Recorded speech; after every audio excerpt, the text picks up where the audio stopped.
Kablam! We're back. Welcome to the Mead Metal and MMA podcast, part 2. We're here to cover and review our recent episode. Let you know it's fucking amazing. I think according to our ratings, we're doing well in Asia. That's right. We're big with the Ruskies.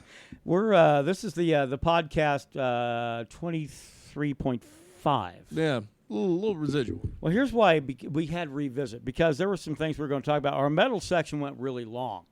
And we had to get, when we knew we had a whole shitload of stuff to get to with the MMA side of it. And it worked out being our longest podcast we ever had. Yeah. So we had to come back for a supplemental almost, like, if you're nerdy enough to want to go Captain's Log supplemental.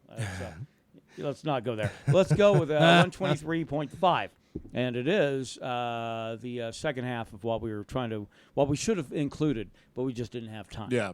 It involved a really weird subject, and I think I referenced it at the start of the podcast as well, and that has to do with Headshops. Yes. Places where you buy your peripherals for the gooder-than-hell things in life.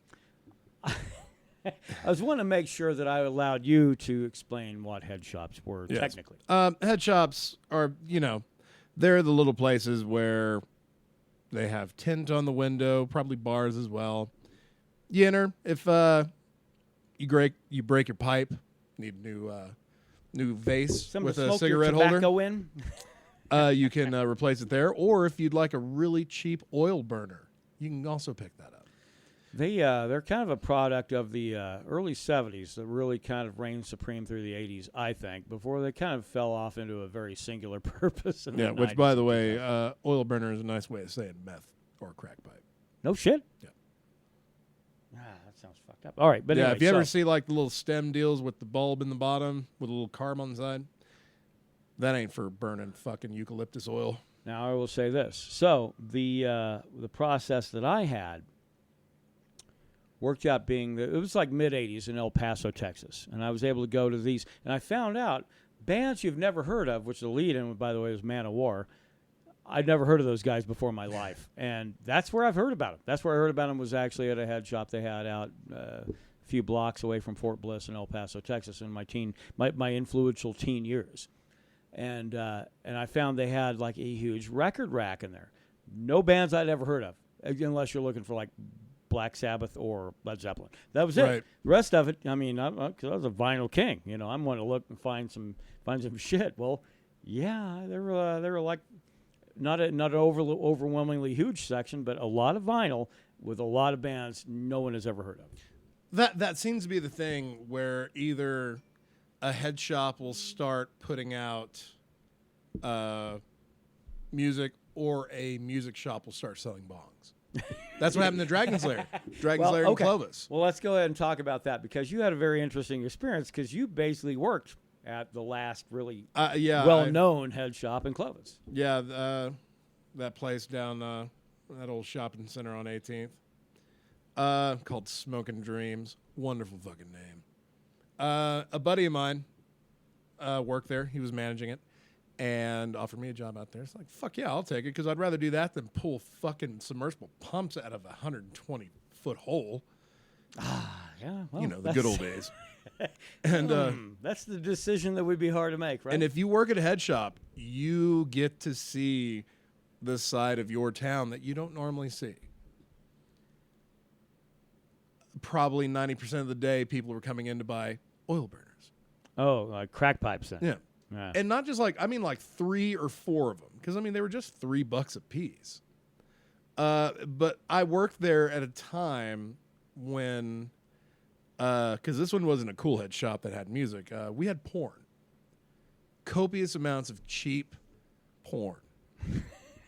Now, this is the reason I wanted to bring this thing kind of where it was at, is because, you gotta think of the clientele that's going into a head shop. These are people looking for materials in order to smoke their tobacco better. That's right. Or, if you're out of charcoal for your hookah pipe. Set you up. But, you got that. And, and then they throw it in with, oh, by the way, we have all this great, vinyl and music and things like that. And we have Jimi Hendrix, silk posters and shit like that. And it's like, this is awesome. And they're burning incense. And then But then you get the whole thing, and they don't sell dope, by the way. They do not sell dope. But in my experience, it was like, oh, by the way, you want to take a walk through the back door? And it's like, adults only, XXX. Like, okay. And you walk in, and it's nothing but like 24 to 30 porn tapes on VHS. Now, this is my experience. That come in the huge-ass boxes, right? My experience in the late 80s, you know. So, yeah. See, now in this new age, we got the new finagled DVD, and we had a couple Blu-rays. That had, I think, about 12 hours of porn was it on not? it. They're trying to bring porn into a head shop. Yeah.